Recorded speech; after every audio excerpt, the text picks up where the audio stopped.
Ya sebelumnya saya ucapkan terima kasih dulu buat para media yang udah nunggu dan udah datang ke sini untuk interview kami. Dan yang paling pertama kita sampaikan, prinsipal kita juga nggak hadir di sini karena kan ini sifatnya cuma e-court ya, dia kan sifatnya cuma e-court dan cuma pemberitahuan by elektronik. Jadi alhamdulillah sekarang sudah diputus permohonan talak cerai dari Mas Arya Saloka dan sudah dikabulkan permohonannya, sehingga untuk selanjutnya nanti tinggal ikrar talak. Sudah sih, mungkin itu aja karena ini sifatnya kita belum terima salinan putusan juga dari pengadilan, dan saya pun baru di court saya baru terupload itu putusan tadi sekitar jam 12-an. Nah, kurang lebih amar putusannya seperti itu. Sekarang saya kembalikan kepada rekan-rekan media kalau misalnya ada pertanyaan yang ingin ditanyakan. Bang, tapi sudah tahu hasil dari putusan tersebut? Sudah diterima permohonannya. Apa saja Bang mungkin? Permohonannya dikabulkan gugatan kita. Terus habis itu diizinkan untuk mengikrarkan talak cerai oleh pihak pengadilan atau majelis perkara akuo, sehingga nanti kita tinggal menunggu langkah selanjutnya bila mana tidak ada verzet, dan kemungkinan besar itu tidak akan ada verzet karena kan putusan ini diputus secara first take dan tidak dihadiri oleh termohon. Namun di belakang kita sebagai kuasa hukum sama-sama tahu bahwasannya hubungannya sebenarnya ya baik-baik saja, perceraiannya tidak ada defense atau tidak ada counter dari pihak termohon, sehingga kita masih menunggu putusan ini inkrah gitu. Dia ada penentuan pembacaan ikrar talak sendiri? Belum, karena kan setelah dia diajukan tuh setelah inkrah 14 hari setelah inkrah itu putusannya sudah dianggap diberitahukan kepada para pihak gitu 14 hari setelah itu. Gitu.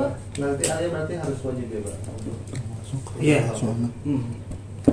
Kalau untuk ikrarnya dia wajib harus. Bang, hak asuh anak gimana? Untuk hak asuh anak ya sebagaimana keterangan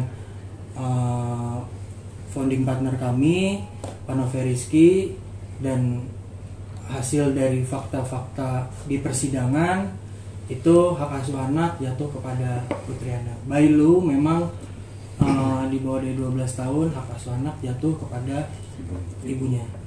Untuk nafkah sendiri ada yang kalau untuk nafkah kita tidak perdebatkan di situ, dan kita juga tidak ada petitum atau posita yang membahas terkait dengan nafkah. Jadi nafkah itu semuanya kita kembalikan kepada para pihak, termasuk prinsipal kami. Bang, ini kan bisa dibilang dari awal mulai persidangan, dari persidangan pertama hingga sekarang putusan, berarti dari pihak Putriana tidak tampak hadir juga ya Bang ya? Betul, tidak hadir, dan sudah diputus juga dalam putusan di situ dijelaskan bahwasannya panggilan itu sudah secara patut dikirim dan diterima. Gitu. Bang, ya gue lupa tadi. Arya sendiri mendengar putusan ini gimana Bang? Sudah tersampaikan atau gimana? Ya beliau selalu mendoakan yang terbaik lah untuk langkah ini. Jadi responnya juga ya siapa sih yang ada respon cerai senang gitu, nggak mungkin kan. Jadi kalau respon dari Arya sendiri ya beliau cuman berterima kasih kepada kita karena kita kuasa hukumnya menjalankan tugasnya sesuai dengan apa yang dipermohonkan oleh klien kami. Gitu sih. Dia ngerasa lega karena permasalahannya selesai? Sebenarnya kalau dibilang lega nggak lega, ya itu kan saya nggak bisa jawab ya. Tapi sepengetahuan kami ya mungkin ya langkah hukum ini memang jalan satu-satunya saja yang memang harus ditempuh. Tapi kalau dikata lega atau enggak, ya semua juga pasti punya bebannya sendiri. Mau mengabulkan isi gugatan berarti ada dugaan pihak ketiga isi gugatan? Oh, kalau itu nggak ada. Sampai sekarang dari fakta-fakta dan evidence yang kita terima itu nggak ada sama sekali keterlibatan pihak ketiga.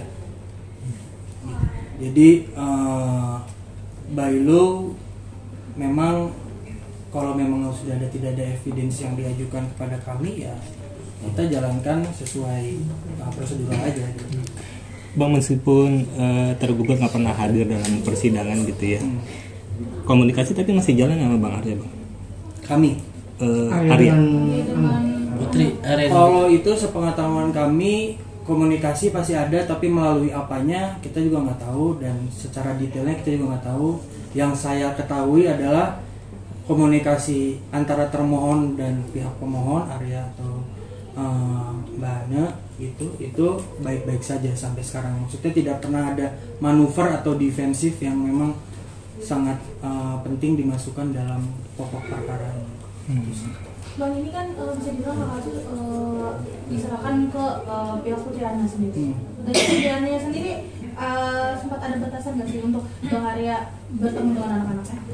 Kalau itu kita juga udah tanya, dan kita juga udah mungkin kita juga udah pernah sempat jelaskan bahwasanya tidak ada sama sekali schedule yang ditentukan atau enggak kesepakatan yang ditentukan untuk merawat Ibrahim, anaknya daripada Arya dan Ana. Gitu. Jadi diberikan keleluasaan lah untuk merawat, mendidik, terus juga ya itu diberikan diberikan kesempatan seluas-luasnya dan selebar-lebarnya pada para pihak. Bang, berarti peluang banding dari pihak tergugat dalam arti tidak ada ya Bang ya? Sudah pasti nggak ada Bang? Kalau itu saya nggak bisa jawab. Karena ini kan first step putusannya, jadi nggak ada banding, mungkin first Z. Nah, di perlawanan itu sampai dengan saat ini tidak pernah ada kita mendapatkan informasi bahwasannya akan ada perlawanan atau tidak pernah ada. Tapi saya nggak bisa menjamin bahwasannya ini tidak ada first Z gitu sih. Tapi yang saya harus tegaskan, perceraian ini memang diambil berdasarkan itikat baik, dan memang yang diceritakan kepada kami juga hubungan antara mereka tetap baik, apalagi untuk menjaga pendidikannya anaknya, kesehatan dan lain-lainnya. Itu sih. Udah. Oke Bang. Namanya Bang? Bang Abdurrahman ya? Abdurrahim. Abdurrahim. Iya. Oke.